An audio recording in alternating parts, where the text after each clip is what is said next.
A lot of CPL talk coming up on tomorrow's program, but we wanted to deal with the Vancouver Whitecaps. The Whitecaps are in a little bit of a rut right now.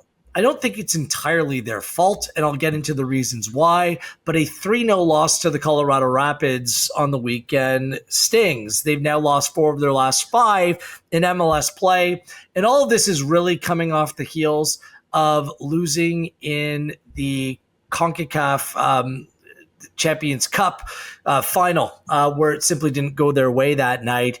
Then the international break hits. Then a lot of players are away through injury and absence. So how much are you looking at the Whitecaps differently here? We've seen this happen before. 2018 with Toronto FC, TFC put so much into that competition that the rest of the season was completely flat for them.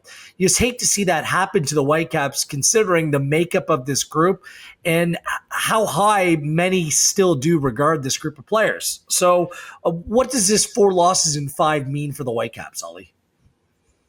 I am less surprised by this run than I am by what they did in the first couple of months of the season. Like, I think this is pretty much what I would expect right now from a team that is pretty devastated by injury and unavailability and has had their summer schedule kind of really put into disarray by those injuries and by international tournaments. Like, it's difficult to consistently win in MLS when you don't have any DPs on the pitch. You have several other injuries to key players that you're dealing with right now.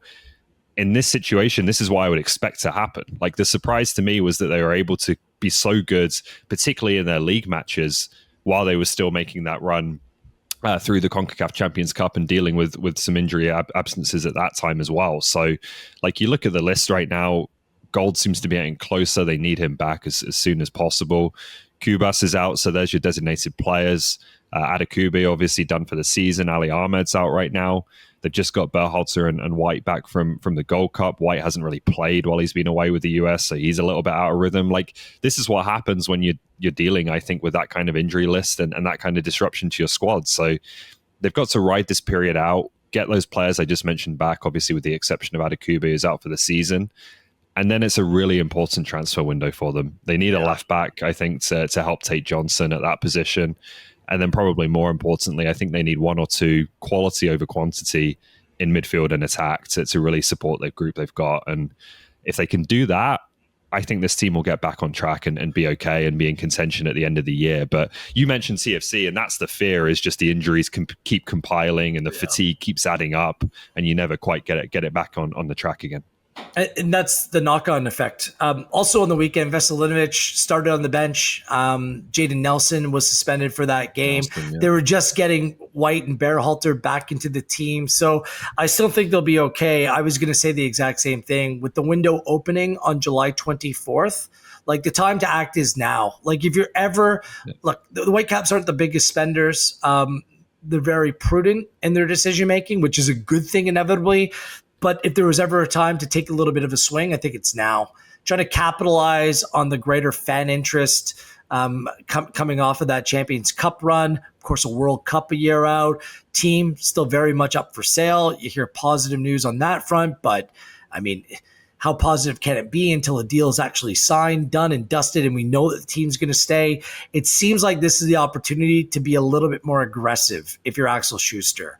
And I agree, like, if Adekube's healthy, we might look at that scenario very differently. Same with Ryan Gauld. Even when he does come back, they'll probably have to be a little bit careful. Like, with Gauld, I think they're more looking to, like, him, like, hitting the ground running in September than pushing anything too much too soon.